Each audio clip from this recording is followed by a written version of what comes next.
guys finally did it. You got me to see a scary movie in the theater. Welcome to the Film Board from the next reel on rashpixel.fm. We spoil movies, and just for fun tonight, we're going to end up spoiling 2 of them for you because Happy Death Day to You came out this week, and it is inexorably connected story-wise to its predecessor film, Happy Death Day from 2017, which I didn't see until this week because I generally abhor horror. But the fun of this new trailer got me geeked to try my best on this one. So I got a time capsule, put them, with streaming services. It's great. And I got a time capsule for both of them, which I think is a good thing. And we'll talk about that today. And we're going to knock the walls down on both of them and prepare for maximum spoilage. Dude. Ow. I am tripping right now. I feel like I've totally lived through this day already. Deja vu? Yes. The day reset when you died, right? Yeah. I might be able to help with that. I died 11 times. I was stuck reliving the same day over and over again until someone wearing a baby mask murdered me on the night of my birthday. Turns out it was my roommate Lori. I kicked her crazy ass out a window and killed her, which broke the loop. But now I'm living the better version of my life. Oh, hey, you're up. I folded your pants for you. No way. So let's start by introducing our horror-loving hosts. Hello, Tommy Handsome. Hello, I just learned that the word is not pronounced inorexibly. So thank you for saying it out loud. I've been saying that word wrong my entire life. Learning. How about you, Andy Nelson? I am so glad to be on the show for this movie. I'm very excited to talk about it. Hello, Steve Sarmento. Good evening. Hey, you're up. I viewed this movie for you. I viewed it for you too, and you guys call me JJ. So I am usually hiding in the bathroom when scary and suspenseful parts in movies come up. So I'm already calling in this one as a win because I actually made it to the movie and made it through the movie. If you like our fun and raucous nonsense here, you should go to thenextreel.com to get the gory details about this show's gang of thugs and the Next Reel's extended family of podcasts.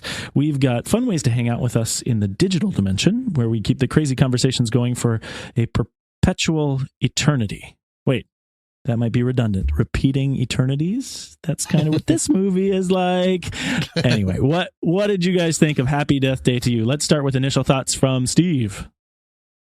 Okay, so I'm not a big horror fan, so I thought Happy Death Day wouldn't be a film for me, but it turned out it was, and I was interested to see where they took this story and was surprised to see a sci-fi element emerging, and I enjoy smart sci-fi movies. And then I learned Happy Death Day 2 isn't one of them. Oh. What a roller coaster. Interesting. So we are, and that's good that you bring up both movies because I think I mentioned in the intro here that they are very connected, and I think we end up having to talk about both of them, which I saw both of them this week, so I feel definitely comfortable to do that. Andy, did you do a refresher on the first one before you saw this sequel? I didn't. Although I saw it relatively recently, probably just a few months ago, not too long, and I had an absolute blast with the first one. I just was thrilled with what they did with it, the whole Groundhog Day element connecting to kind of this slasher horror movie. I thought they did a really wonderful job with. This one, I think I don't like quite as much as the first one, but they did some new things with it, and I still found myself just completely enjoying it, despite some issues. I had a absolute blast. Cool. Tommy, did you feel the same way about 1 and 2? Did they change up for you? No, I had a really good time. I'm with Andy. I had a really good time with this movie. I really loved the first one. I think it's mostly due to its lead star, who I know we'll talk about later. I could have used for the scary parts to maybe be a little bit better directed or better paced. It's not really a scary movie at all. But once you forget that, for me, once you forget that, you just sort of go the thriller route, the invention and the fun and its refusal to take itself seriously was really too seriously at times, was really a joy for me. So I loved it. That's cool. And I think it's a good thing for us to bring up right now, too, that this movie isn't so much of a horror film. But I definitely feel differently about the first one because I got really scared when I watched the first one earlier this week. I think I watched it maybe on a Sunday night by myself, this kind of thing, which is a mistake for me since I don't like scary movies. And Steve, you mentioned that it turns sci-fi. I actually didn't feel like the first movie was too sci-fi. The whole story about her repeating in her bed, conceptually, they were thinking thinking about it as an otherworldly supernatural thing. So maybe that's what you mean, and you can confirm that for us as we go forward. But, she's getting killed in all these different ways. I think she gets killed 11 different times, waking up on a day that's actually a shared birthday between her and her mother who's dead. So we don't know why it's happening. We just get the whole sort of ping-ponging of the slasher nature of the scary parts of that movie. And that movie, for me, felt like a very traditional horror movie that was setting me up to be scared all the time. I did walk out of the room a grand total of 3 times in the first movie. But as we get to the second one, I think you guys are right. I think this one takes itself less seriously. Did you watch it by yourself? I did. It was a huge and mistake. You walk out of the room? What does that mean? I have a living room. Oh, you leave it on? Yes. And you walk away. I guess that makes, because if you paused it, then that would, all right. I'd have to come back to it. Yeah. I need the moment to pass. Fair enough. I get it. I'm in my living room. I rented it on Vudu, which I think because of Vudu, the VUDU, I think it's owned by Walmart. You can stream it there. You rent it, but because of the sequel coming out, it was on sale. I got it for 99 cents to watch it, which was great. But I'm in the living room and a scary part comes up, so I'll just stand up and I'll walk over to my bathroom and just kind of, take a deep breath, make sure everything's okay, and just head back. Oh, there's the strings, the orchestra hit. I can go back and see what that was all about. See, I'm picturing JJ. Now, Tommy, you've seen Signs, right? Okay, yes. See, I'm imagining him like Joaquin Phoenix watching the TV in the closet, and he keeps backing further into the coats. I'm like, yes, that's how JJ watches horror movies. I think he's just slowly backing himself out of the house. Oh my! I also know that JJ watches all movies wearing a tinfoil hat, so that also makes sense.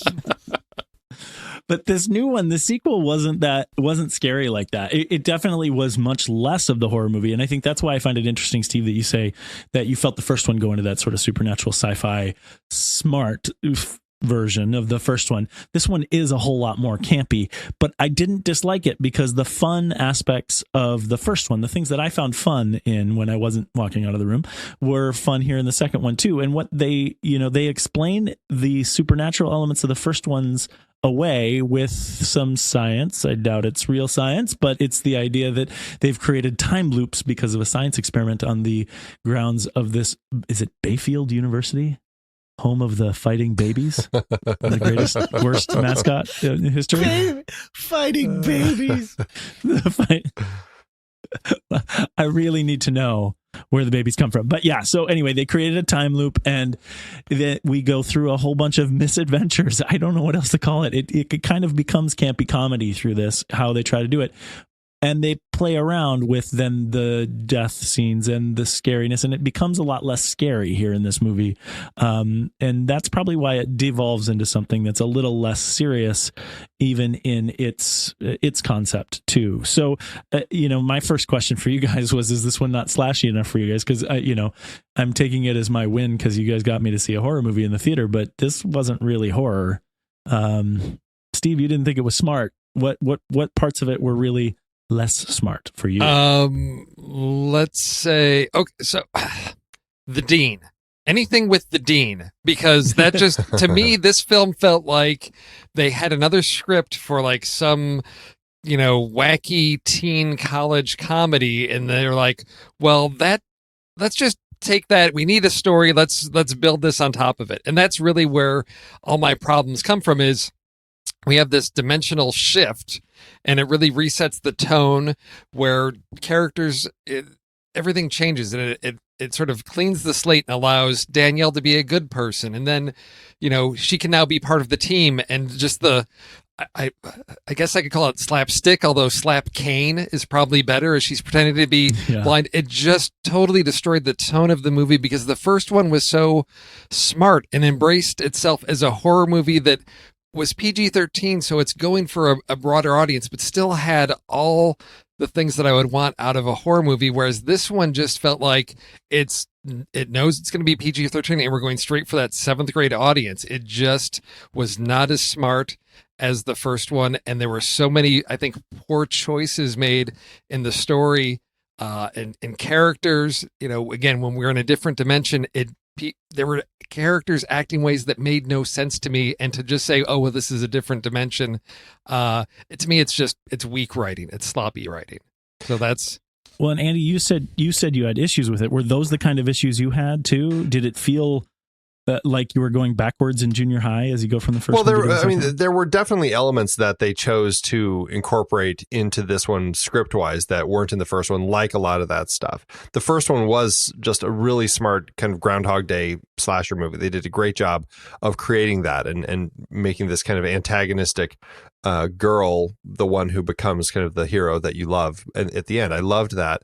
This one, those elements did bug me a little bit as far as some of that kind of comedy, but I kind of enjoyed that. For me, it was some of the elements that they decided to really dig hard with, and it was explaining the loop and the kind of the sci-fi elements that they were incorporating with that, with the thing, because I felt like it never really gelled, and I don't know if it matters that much, but in context of the story, I just felt like even they didn't have it all completely pinned down. And that was why it frustrated me, because we have earlier in the film when Babyface, we'll call him, is stalking Ryan in after the game. And then we find out it actually is Ryan from a different dimension. That was an element that I was like, I never felt like they closed that. And I feel like they tried closing it at the very end when he's talking to, I can't remember, like, I think Dre, not Dre, one of the people at the end, Samar or whatever. They're all cleaning the campus. They're all doing right. They're doing community service, and they're just having conversation. And Ryan's just like, oh, it's all big mess, but we just got slingshotted back or whatever. And I was like, was that their explanation? Right. Is that what they were trying to do? That really weakened the story for me. It was I still didn't end up minding it too much, but those elements, and also I felt like coming back, I think a little bit to at least what Steve's point was, as we have the dean come in randomly in the time in this current time to take the device. And Tree is especially confused, like, wait a minute, that doesn't happen in this time loop. And I'm like, okay, why is it happening in this time loop? That was another thing that I never felt I fully understood. Like, why is this time loop all of a sudden slipping up like this? And so there were elements like that I just felt like they didn't really know. They were throwing them in there to make it kind of throw us for a surprise, but I never felt like it connected. And that, like the comedy, I don't mind. So it just felt like too convenient, of like whenever they needed a stumbling block, they say, yeah, the comedy was fine because it was incorporated into the story. And at least in that context, I'm like, okay, I can buy the comedy. But those elements, I'm like, I just feel like the filmmakers themselves didn't have it pinned down strong enough. Totally fair. And I actually, I didn't find any sort of, and that's why I kind of mentioned that the science is likely faulty, because I didn't find any sort of logical answer to why the things were happening the way they were. But I did find it in service to the story so much as what they wanted to do with Hart later on. And I think that made it okay for me. I made a lot of apologies for those science problems, or the fact that the dean actually became a dean studying Latin and his had a different name called Deus Ex Machina. That was, no, I'm just kidding. But he was only brought in to affect the story. I get that. The point being is that I just think I didn't need those things to connect, because I really was happy with what they were trying to do conceptually in the story. And I think I really like that you said that, because I think that the heart of the movie is what actually made it so strong for me, because, and I find that is often the case for me. If there is a lot of heart in a movie and I really connect with it, I can be a lot more forgiving on issues that I have. And this movie, the heart elements within this movie were so strong, and I just bought into it like completely. So it made it a lot easier for me to let go of some of those issues that I had. With all that said, can we even call this a horror movie? Sure, we can do whatever we want. It's a podcast. Would you consider it a horror movie, Tommy? No, I would consider it a thriller, like a sci-fi thriller comedy. Yeah. Yeah. Yeah. With the world, I mean, from the first one too, Toombs or whoever the serial killer, he's like the most ridiculous killer. Like, we stopped making new ideas for killers in the 80s. I don't know. He's always too much, which makes it, but I guess that makes it worked for me because he's not who you're really trying to figure out. Right. Ever. It's always someone else. Yeah. And yet she's still terrified of him whenever he is mentioned or, is brought up on the news. So, so the big issue that I have, and I think in the first one, there's at the end, there's the reference to Groundhog Day. And clearly, as Andy said, this is sort of like Groundhog Day, the horror movie. And so in this one, when they choose to reference another time travel movie, they set themselves a really high bar by talking about Back to the Future 2. Because that is a film that really weaves together time loops just so perfectly. And to set that bar and expectation for me early on in this film, I thought, they're going to play around with loops and we're going to have people cross. I was expecting a lot, and it never got even close to that level. We have, as Andy said, we've got this thing with Ryan they never closed the loop on, because we have two people in the same timeline, but that never happens again. We get kicked into another dimension, apparently. So that isn't anything that happens that happens in Back to the Future 2 with sort of the parallel timelines, but it just wasn't handled as, I don't know, with such respect for the original. To me, this felt like as you said, they didn't know where they were going, so they just kept throwing everything that they could think of in here. And when you talk about Back to the Future 2 so early on, I just felt like they set me up for disappointment. Now, wait, you're saying that's a high standard, but I thought Back to the Future 2 was kind of universally it's kind of the low. It's the low point of Back to the Future trilogy. No, for sure. No. What? That's what I've always thought. I thought so too. Really, Steve? When we've got Marty going back to the under the sea dance the second time, and he's observing his own timeline. I think that to me portion is genius. It's the portion in the future I think that people usually are mocking. Okay, sure, that little piece, but I mean everything else. That half the movie. Okay. It's fine. No, it's a fine movie. I actually really do enjoy Back to the Future too. I'm just being a terrible person right now. Well, and I think I like that they use it as a vehicle for the story, that they use the Groundhog Day and then the Back to the Future 2 reference. I actually found myself trying to pull things out that I pulled from Back to the Future 2. And I actually don't really dislike Back to the Future 2 either. I just think people do. I catch that people mock it usually, which is the thing that I think is interesting, that then this film takes in, tries to do something new and neat with it. I caught that the tree chipper, when one of the elaborate scenes that Tree, her name is Tree, uses for suicide is to jump into a tree chipper, was made by Biff's, it feels like a direct. Really? It's got to be a Back to the Future. Oh, that's fun. I didn't notice that Easter egg. And then, I'm sure there's more, but I didn't really. I was so into the story that I wasn't really paying attention. But I love that is out there for it. I heard that Ready Player One, Back to the Future music tinkle. Yes. Right. Once or twice. Cool. I felt that once or twice there was a Back to the Future music cue, which is kind of fun. Nice. I think we should just start calling it a music tinkle, though. Yeah, I like music tinkle. Have you guys been listening to my other podcast, Music Tinkles? It's terrible. It's a really bad podcast.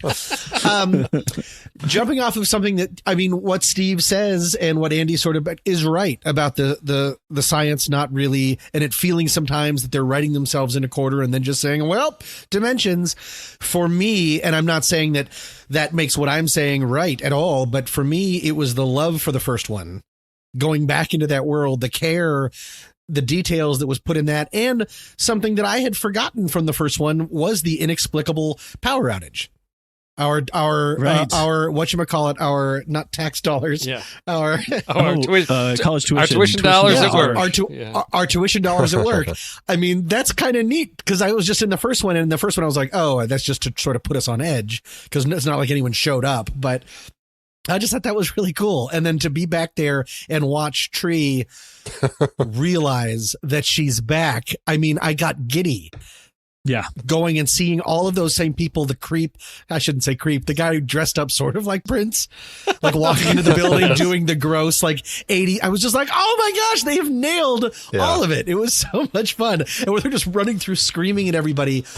The film continually brought me that, which I was able unlike a lot of times that I'm able to do this, I was able to just let all of that go because I was too interested in what they were going to come up with next. I agree. They did that for me too. And the point you're bringing up about the power outage, I think is great. When you bury a complicating incident for the macro story over the two movies as an Easter egg in the first movie for a micro story. Well, it wasn't. It was the entire first movie about Tree trying to end her own loop by killing her killer. I mean, I think that's really smart. And that kind of stuff that, again, the logic doesn't necessarily make sense. The science doesn't make sense, but those little tidbits made it really fun for me. And I was along for the ride again because I liked it, just like you, Tommy. I liked it so much the first time that I was happy to see all the different Easter eggs and allusions in the second. I didn't catch this upon viewing, but I did read this later after I saw it. There's actually another Easter egg lead in the first movie leading to the second one. Do you remember? And I deeply love whenever studios let the filmmakers play with their opening. Oh, isn't that great? Oh, yeah. Oh, yeah. Oh, that's like my most favorite thing in the entire world. Yeah, I love that too. And so they did that in both of these. Yes. In the first one, it restarts. The Universal logo restarts again.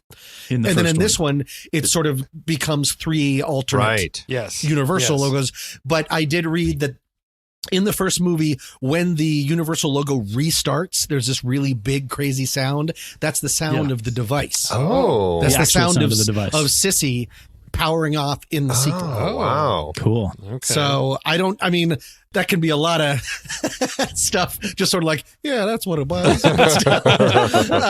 It's a cool idea because he seems to, Landon, the director, really has been saying that he has a trilogy in mind. Yeah. He's got to. I mean, that's the thing. And I think everyone needs to see, well, and Andy, it sounds like you didn't need to necessarily, but for me, I felt really, it was really helpful to me to see the two movies back to back like this, because all of those little tidbits, those little Easter eggs were really fresh in my mind. So I think everybody should see them both. Yeah. And I do regret not having rewatched it, especially just for those little things like watching the credits restart or the opening company logo. Which would have been fun to see. I think that the story was still fresh enough in my head, and honestly, I think that they do. I think a pretty admirable job of playing the catch everybody up exposition game in this, just to remind everybody. Yeah. To their credit, it never felt long, and it felt like just enough to kind of remind me. Oh yeah, right, I remember now.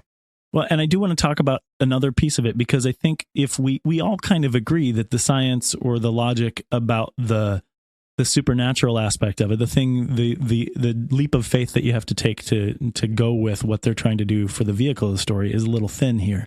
But when they get into the character story, the piece about Tree and her mother, and about making a choice between the future and the past, and then how it's delivered by the actors is just, I mean, it was really resonant, surprisingly resonant. I would go when she sees her mother. It was great. I mean, it blew me away. I was so happy with that moment, and that unlocked the story for me. I was forgiving terrible campy dialogue. I was forgiving lots of things because I was like, oh, what a great macro story. What a great concept to bring this to the screen. Not only that, but I think that absolutely 100% agree. It was so touching to see, but also how beautiful was it for me. It hit me just amazingly that they took the killer from the last movie, from the first one, and brought her around in this one, and ended up having this beautiful closure in that relationship too.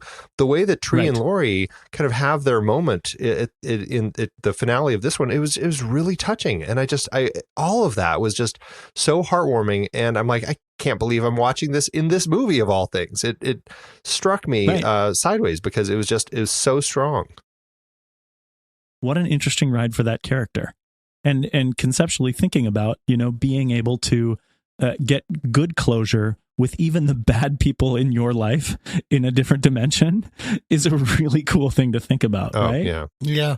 So Christopher Landon, someone says he's got you found that he's got a trilogy planned? He's talked about it. Groundhog Day with the first one. We went Back to the Future 2 with the second one. What's the third one going to be? Oh, it's going to be Return of the King. it's going to be Return of the King, right? Live, Die, Repeat, Edge of Tomorrow. Because we've got the military, That's we've not got a the bad government idea. involved. So now it's going to Oh, be. you're right. Yes, that's where we go. Then we You're have Danielle right. as the test subject. Yes. That's right. The cutscene. And Tommy, thank you for clicking into Discord and telling everyone to stay for the cutscene there. Yeah. They put Danielle up for it. That's going to be interesting to see her go back in time. So what do you guys know about Christopher Landon? What did you think about what he did with this movie? I think he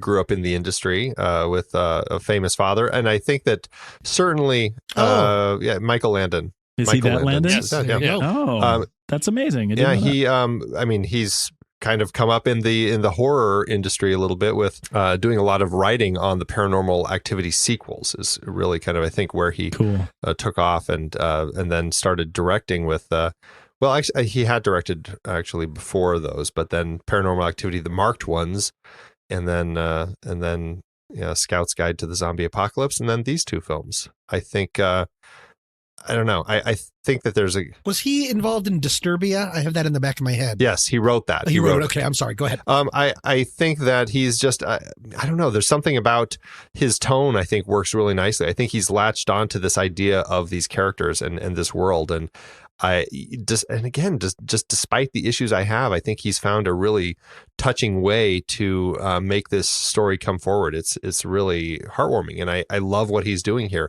even if it doesn't always gel completely. Yeah, I'd be willing to see another one of his movies. I mean, that's the thing. I haven't seen Disturbia. I definitely haven't seen any of the Paranormal Activity movies. I can barely watch those trailers.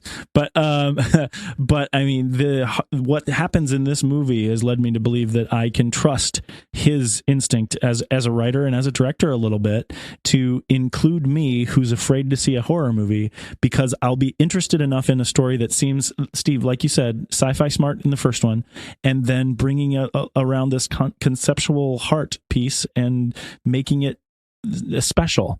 I'd be interested in seeing some of these other movies. Maybe you guys could recommend some of those other ones to me, but as long as you stay away from Paranormal Activity. Yeah, you're not going to find a lot of laughs in the Paranormal Activity. No, so Tommy, this, and Andy, you may have seen this one, but the first one, Happy Death Day, reminded me a lot of the 1986 film April Fool's Day. Right. Yeah. So sure. it's horror, but it has a lighter tone to it, and so now Biff was in that. So that's what, and JJ, when I talk about smart sci-fi, I wasn't talking about the first one. I was talking about how this one set itself up. This one, to me, it was that balance of horror to a broad audience that's not going straight for the die-hard horror fans, because that cuts me out of the picture. It was well balanced. So I am looking forward to where the trilogy goes. I think this is a stumble, but I do really enjoy what Landon is doing with this, because it is, I read somewhere, this is sort of like people are talking about a horror renaissance when you've got films like Hereditary, and it seems like horror is finding its feet, but across a broad spectrum of some really intense films, and something like this, which to me is great to see hitting that PG-13.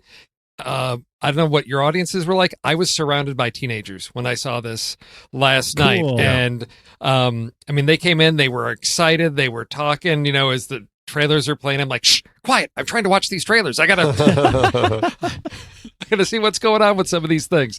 But kids, I'm looking for Easter Yes, eggs. exactly. But they had such fun with this movie, and I thought, I am so happy that there are films for this crowd of kids that's not just more superhero movies, or like the one trailer, the 5 Feet Apart, about kids in the hospital with chronic illness. It's like, here's something that's fun. There aren't a lot of horror movies for like 14 and 15-year-olds, and I will agree, this one works.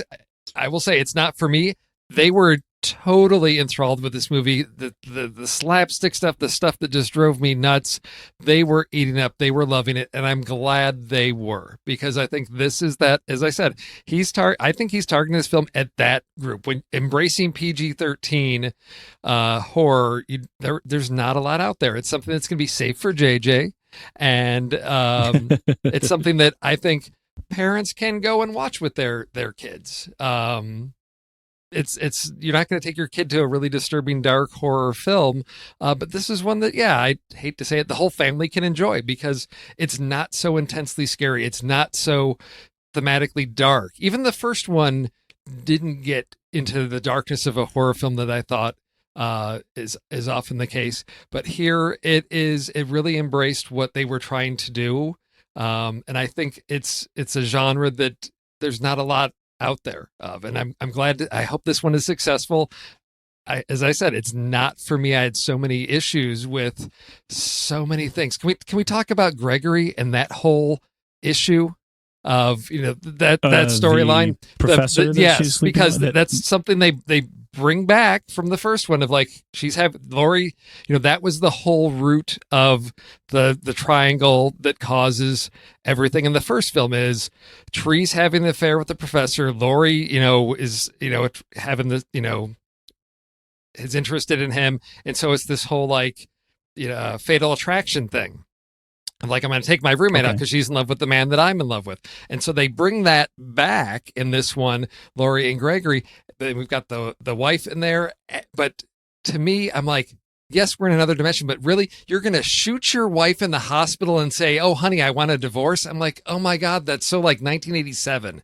I mean, that's well, and see some of those lines. That's where it gets, that's where it really feels like it's for the teens. You're right? screwed. I mean, because yeah, like you're screwed, or like if I die again, I could stay dead. Failure is not an option. Like stuff like this. Like it's really sort of, I say campy, but it's really sort of just, it's very straight. It's very cliche. And I think the people who will appreciate it are the people who haven't been seeing movies like this their whole lives. So I'm glad you bring that up, but there's a lot of that dialogue in this movie for sure.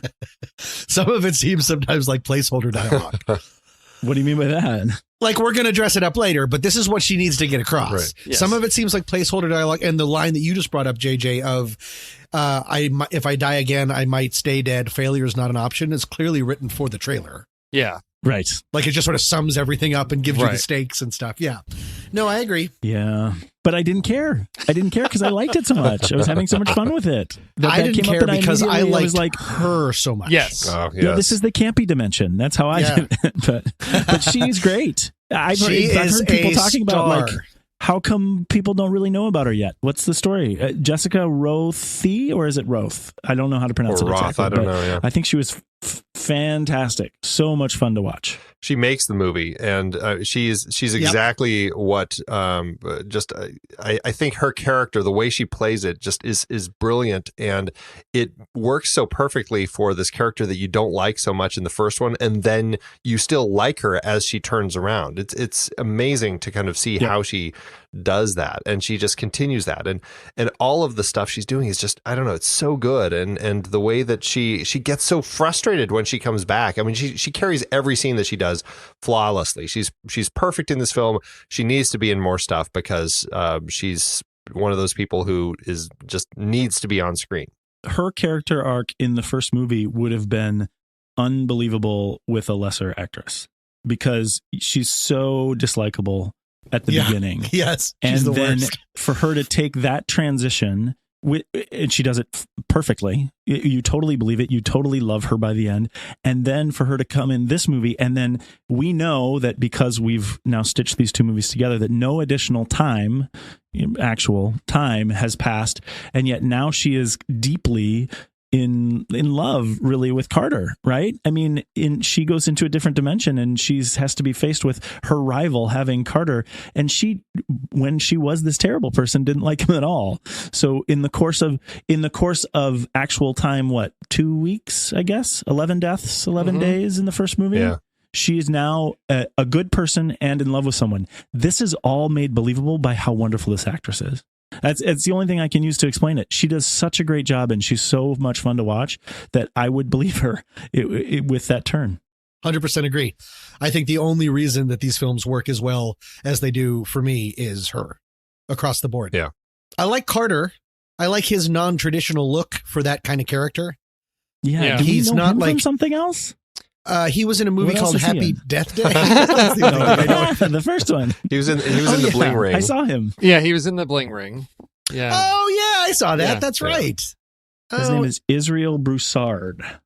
I guess, looking at these casts, it has that feeling of a teen slasher movie, right? Where everyone is kind of or really good looking, right? And they're somewhat kind of recognizable, but not people we know yet. And I think some of the people are going to come out of this movie and do really well, and these two people, Jessica and Israel, I think are going to do really well coming off of these movies because they become such great heroes for us throughout the two movies. I'd love to see more of both of them. Yeah.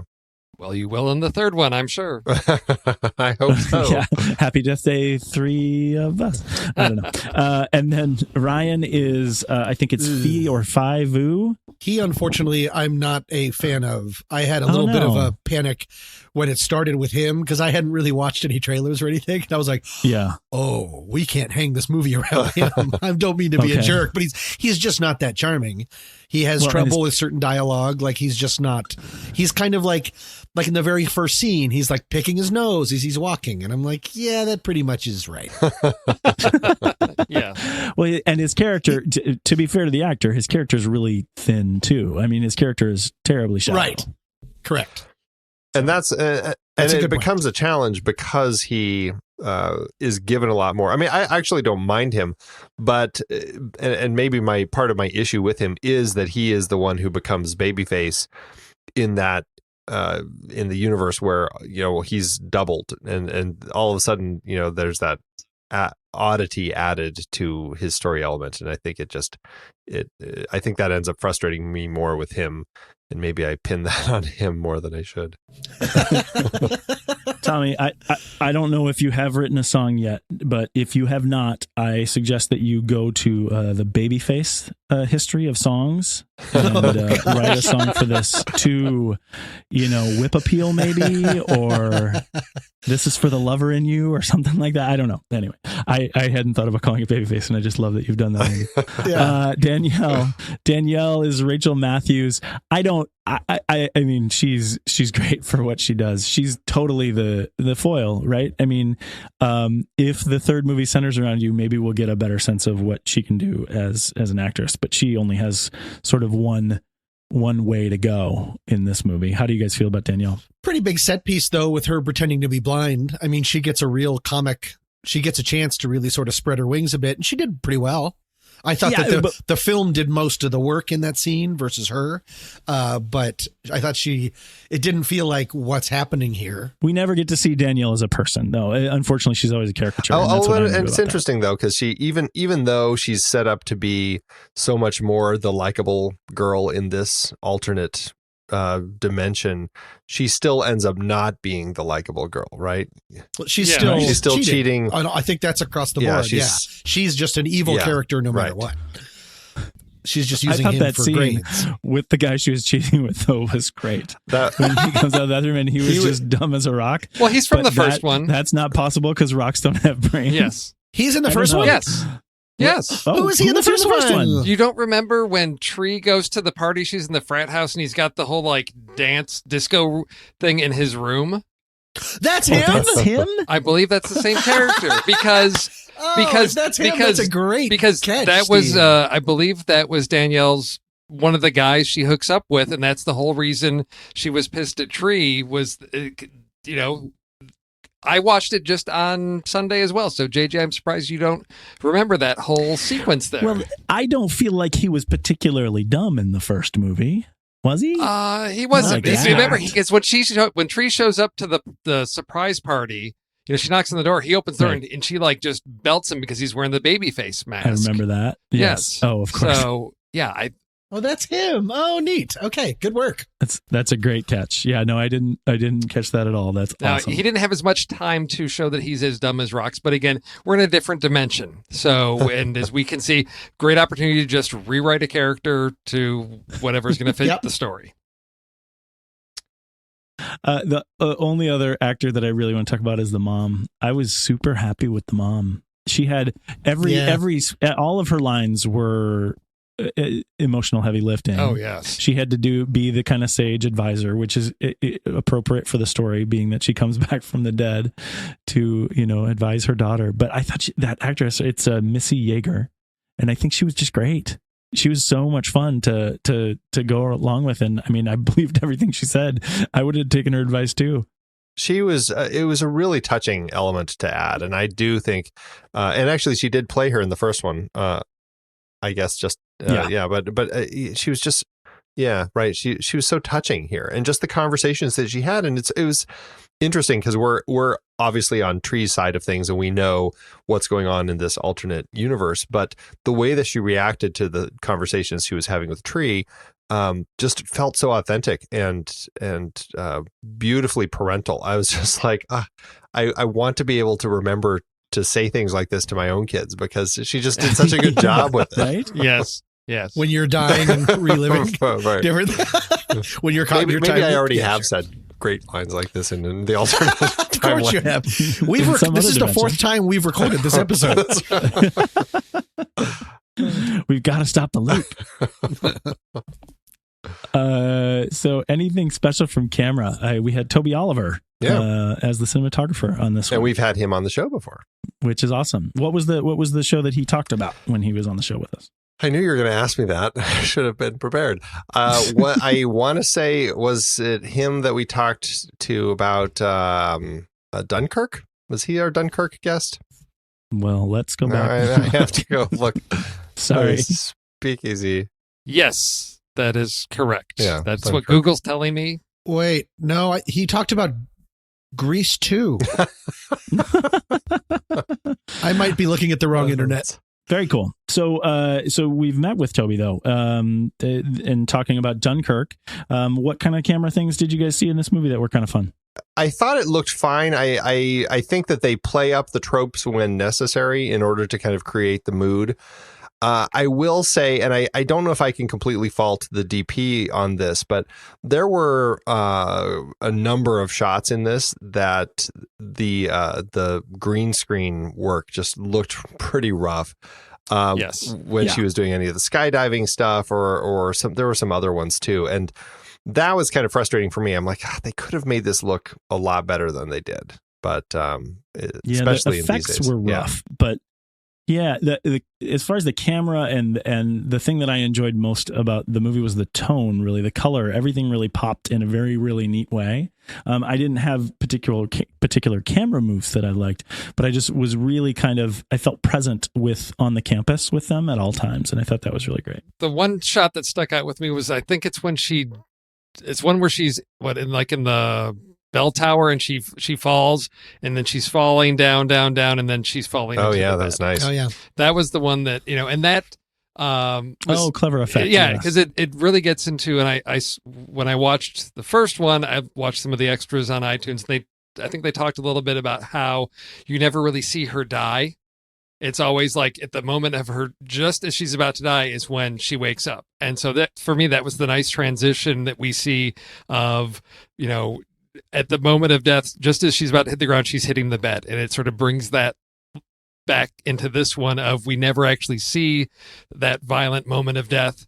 For me, it was used a little bit more for comic effect this time, like when she electrocutes herself in the bathtub and then wakes up and her hair is just blown out. And, right. Again, going for I didn't care for that. No, I didn't either. Because it's like there's no rules, right, across dimensions and whatever. But for me, that whole thing about her getting weaker with every death, that's from the first one as well. Really. Yeah, but it didn't really take effect for her in this, because she knows that, and yet she continues to kill herself in extremely painful and terrible ways, which you would think she would maybe try to do differently. Right, just like really overdose on sleeping pills. Right. Yes, because I thought she would have been more cautious about how she died, because I thought from the first one they set up, because she'd been stabbed so many times, like there's all this scar tissue in her lungs from being stabbed. So I thought she had the hospital visit in both movies. So this one I thought, okay, don't do things that are going to be like destructive to your body, like throwing yourself down a bell tower or into a tree, or into a tree shredder. Chipper. I'm like, that your body has to deal with this. So sleeping pills might be a good idea, because I think there was also the overdosing or not overdosing, the drinking the the bleach Drain Yeah, killer. or the drain, Drano. Or whatever. the Drano or whatever. And I Oof. thought, yeah, don't do that. Yeah, but Going back to Toby Oliver for just 1 second, I thought there was some really, sometimes it was a little covered up by the effects, but there was some really beautiful, very luxurious slow-mo Yeah. in the movie, which I really enjoyed. Yeah. Like, if you're going to go that, like a really big swing and like, let's just really let it go for a long time, which I thought was pretty beautiful. And you usually don't like that, right? Like, it needs to be done with intent for you to appreciate it like that. Correct. Well, because a lot of times what happens in movies is you can tell that they figured it out later because it's that jumpy slow-mo. The digital slow-mo, which I can't stand. But this you could tell was like they were on wires, like when Sissy blows up that one time. That's just a lot of fun with everyone being thrown through different windows and against different stuff with the music at a top level. I thought that was a lot of fun. I mentioned the sometimes sloppy looking green screen. I will say, even though it still looked kind of sloppy, I really did enjoy the slow-mo moment when you had Danielle and what's his name sitting on the bench, Carter. And then she comes falling. She's flipping off the camera, not them. I'm like, that makes no sense. And then, come on, you're going to jump out of an airplane. I agree, but it right was, above. it worked. It made me laugh. It made me laugh.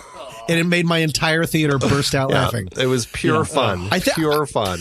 It's almost, I mean, the idea that she's able to jump out of a plane, that she's up there in her bikini the whole time, no one notices, and jumps off and lands right there. Of course they're flipping us off, Steve. Yes, of course. She's not flicking off because she's saying, we're doing whatever works. Yes, this is fun. If you're not laughing, I mean, yeah. I think the flip off is about all the science. Yes, it is. All the everything. It is. If you're not on board, you're not on board, says Tree. If at any moment you doubt that this movie could be real, watch this scene. Yeah, exactly. And I guess that's my big issue is the first one that was so grounded in, aside from a time loop, A mythology. It's grounded in real world. And it seems like in this one, when we get into the other dimension, we're in like comic book reality where rules don't apply. Whereas in the first one, other than resetting, which we don't understand, everything else is played straight, realistic in this world. And we start there and then we shift into this other dimension where it's like rules don't apply. And now what did they say in Scream where they talk about the formula? Don't they lay it out that the first one is X and then the second one is Y is part of defying in the sequel? Jonathan Dempsey says it in the Patrick Dempsey in the sequel. All bets are off.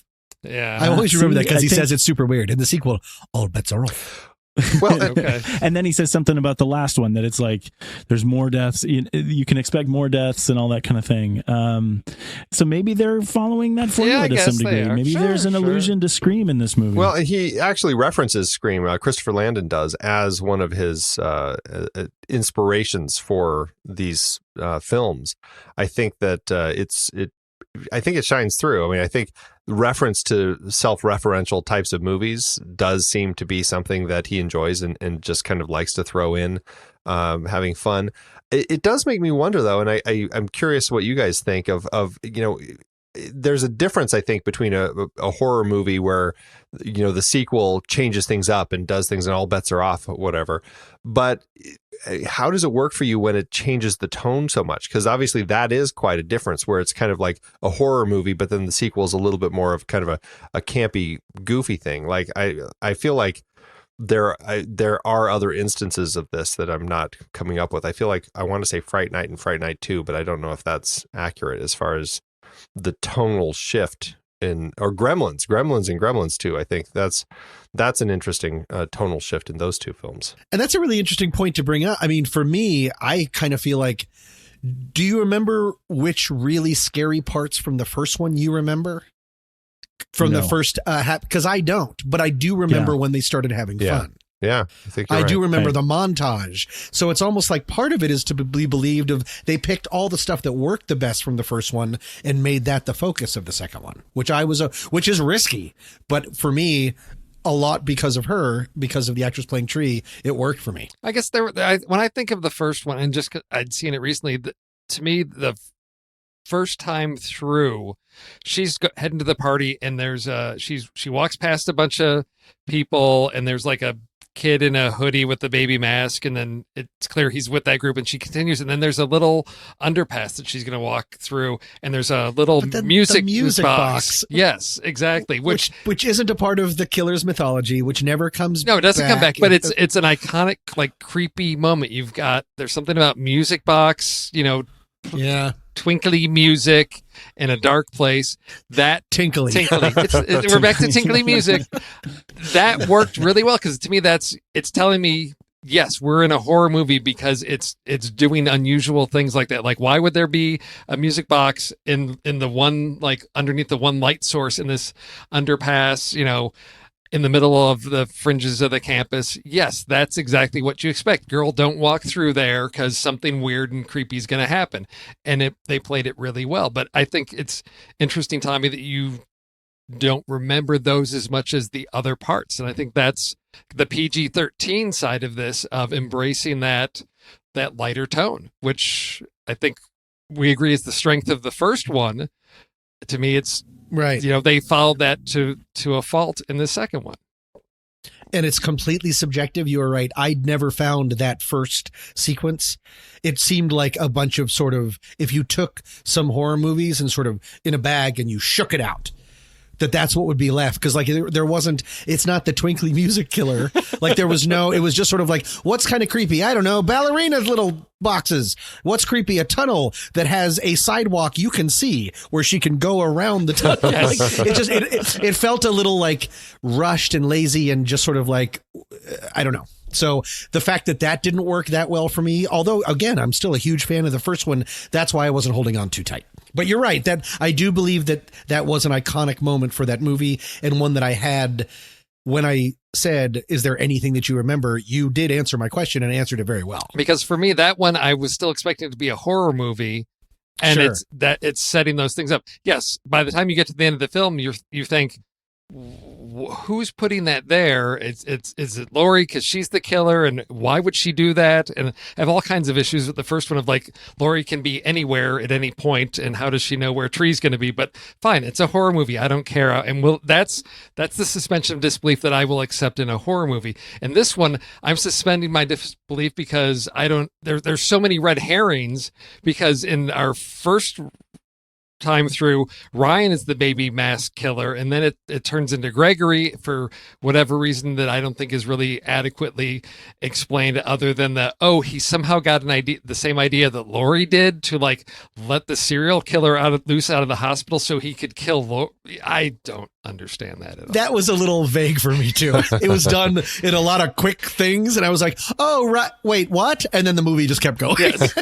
Don't stop and think. Don't stop and think. Wait a minute. Hold on. What? Oh well, something else is happening that's because we need another babyface no, killer, and we don't have. I was half expecting it to be the dean, because why not? Right? It could be anybody. All bets are off in the second one. It's that one frat guy that falls over in the beginning. Yes. He's getting back at everybody. That's right, because he hit his head. He's got a concussion. He's brain damaged. That's right. I don't know. Enter Patrick Dempsey. All bets are off. Oh, and see, Andy. So Andy, you were talking about that. You were talking about the mask being connected to the Scream movie. Well, I just thought it was interesting. Actually, Tony Gardner designed the babyface mask, and he actually designed the Ghostface mask from the Scream films. And I thought that was actually a pretty interesting thing. I did not realize. I think that it's I don't know, it's a super creepy mask. And I think it works really nicely, as effectively as Ghostface or any other horror thing. I think that's a great thing to kind of create for kind of those iconic horror things like Jigsaw or Freddy or Jason or any of these guys. I think having that element works, and having that babyface killer is just so stinking creepy.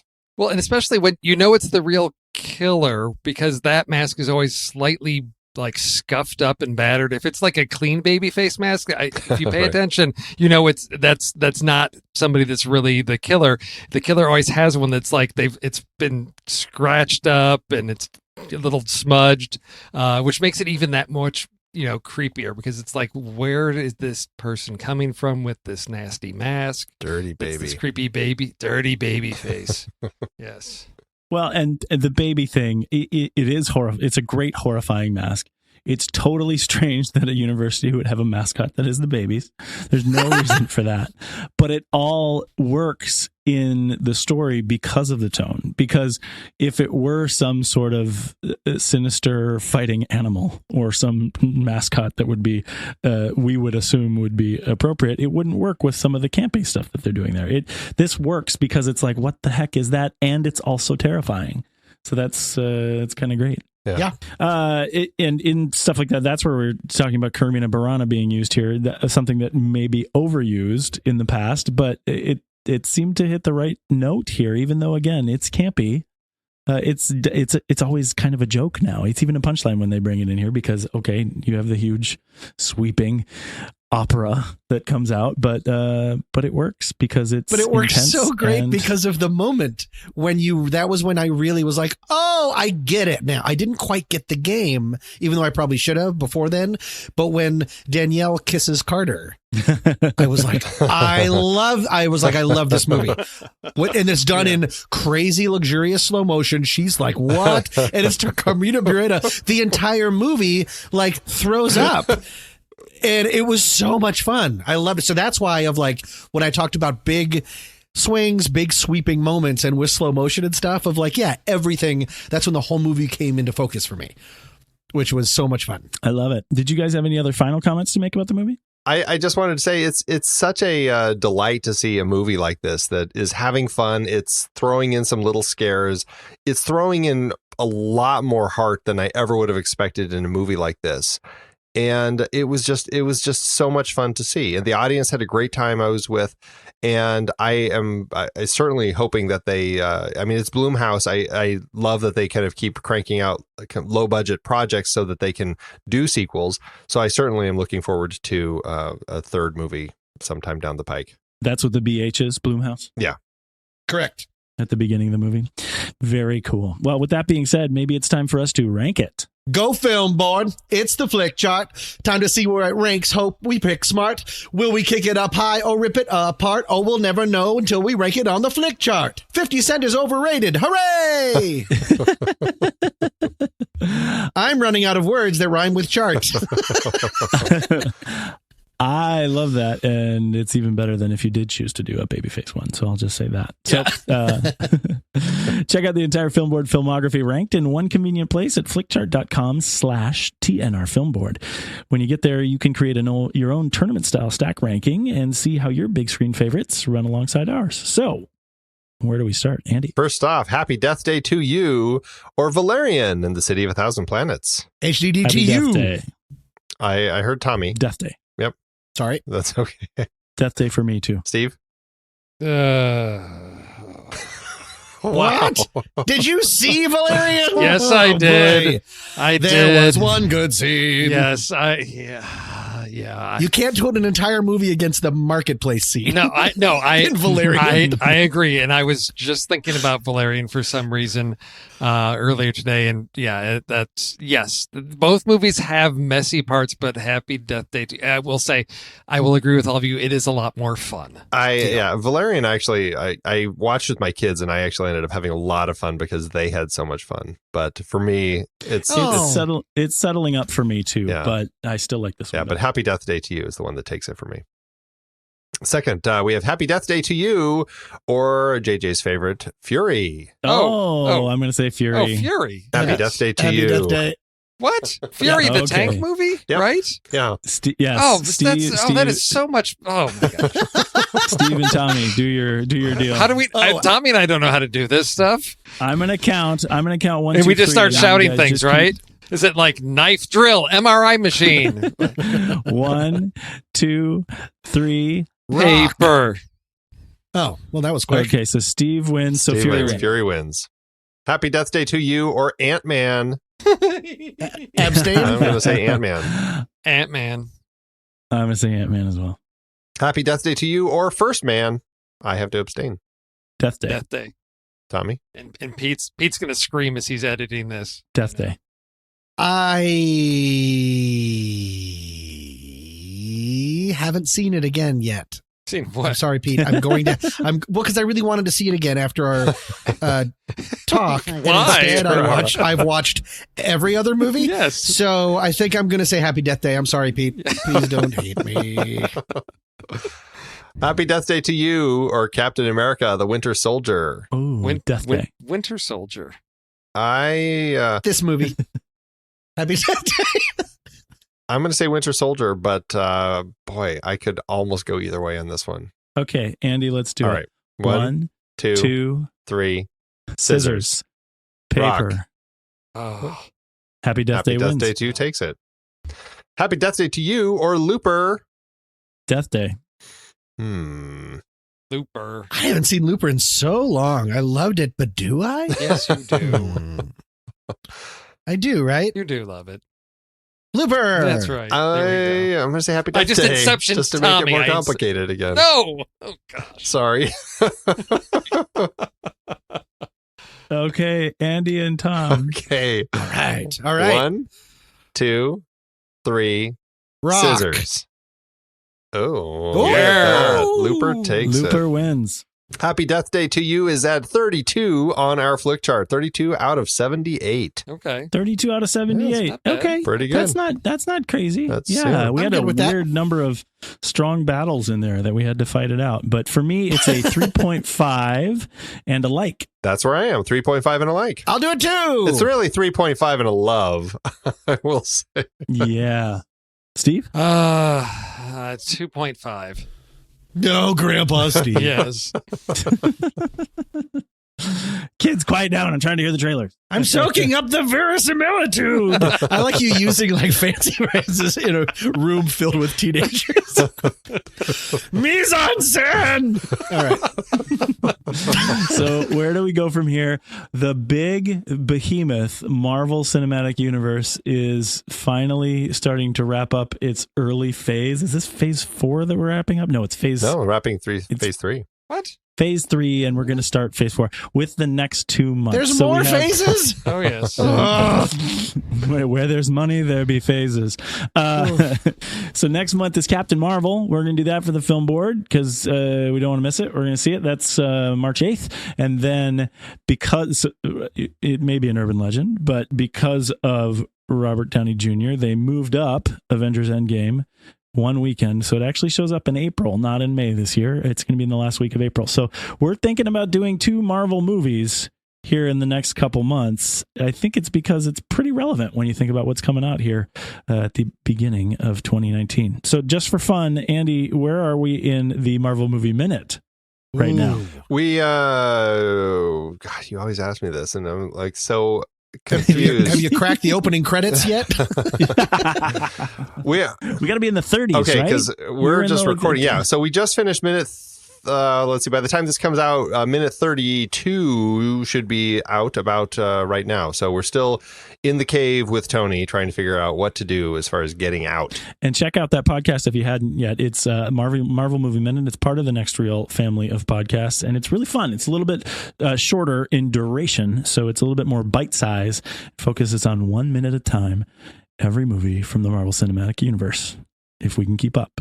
Right? That's And right. you're on there right now, JJ, right? No, I was were? last week. I Last was on week, I'm sorry. week, yeah. And it was a lot of fun. I really like doing it. And then for the main show, Andy, you guys are right in the middle of the Rocky movie. We right? are, yeah. By the time this is coming out, we should be about to jump into Rocky 5. Is it called Rocky 5 or does Rocky it have a 5, clever name? unless you want to call it Rocky V. But one way or the other, that's what it I do. is. Oh, see. And then how many Rockies? So we've done the 4, which is the Cold War one. There's Rocky 5. How many more Rockies are there before we get into the Creeds? One more, Rocky Balboa. Rocky Balboa. Okay, cool. Yeah, I've been listening to them, so I'm excited to hear the next ones of those. And also for everyone out there, I dropped a tiny hint about it earlier, but you, specifically you that are listening here right now, should come join us over on Discord. If you jump on thenextreel.com, you can learn about the channel where we gather with the fun film community on the interwebs, and we post stuff about all of our shows and other remarkable things throughout the entertainment universe. We're a fun, friendly group of movie lovers just like you, so come join our gang. Connect with us there and keep the conversation going. For this one, say goodnight, Andy Nelson. Good night. Talk to you soon, Tommy Handsome. We did it! And one more word from Steve Sarmento. Hondo. at the next reel. When the movie ends, our conversation begins. Till next.